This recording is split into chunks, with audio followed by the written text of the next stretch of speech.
అందరికీ నమస్కారము. అందరికీ ఒక ముఖ్యమైన విషయం అండి. అదేమిటంటే మనకు ఎప్పుడైనా సరే తొలచూరు ఆవు పేయలు కానీ తొలచూరు బర్రెలు కానీ మనకు ఈ యొక్క ఆవు యొక్క పొదుగు అనేది చాలా చిన్నదిగా ఉంటుంది.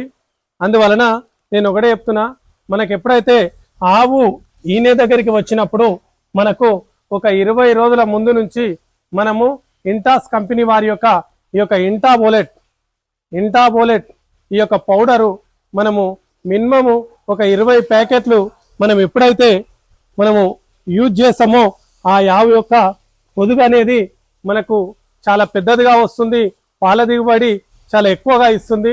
అందువలన మీరు ఏం చేస్తారంటే మీ యొక్క ఆవులు ఎప్పుడైతే ఈనై ఉంటావో ఆ ఆవులకు మీరు ఈనే ముందు 20 రోజుల ముందు రోజు పొద్దున ఒక ప్యాకెట్, పొద్దుగాల ఒక ప్యాకెట్, మినిమం 20 ప్యాకెట్లు మీరు వేసినట్టయితే ఆ యొక్క ఆవు కానీ ఒక బర్రె కానీ వాటి యొక్క పొదుగు చాలా పెద్దదిగా ఉండి పాల నరాలు అనేటివి చాలా సాపయి మనకు ఆ యొక్క పాల దిగుబడి ఎక్కువగా ఉండేటటువంటి అవకాశం ఉంటుంది. అందువలన మీ ఏ మెడికల్ షాప్కి వెళ్ళినా సరే మీకు ఇంటాస్ కంపెనీ వారి ఇంటాబోలెట్ పౌడర్ మీరు యూజ్ చేసినట్టయితే ఖచ్చితంగా మీ ఆవు యొక్క బర్రె యొక్క పొదుగు అనేది చాలా పెద్దదిగా అయి పాల దిగుబడి ఎక్కువగా ఉండేటటువంటి అవకాశం ఉంటుంది.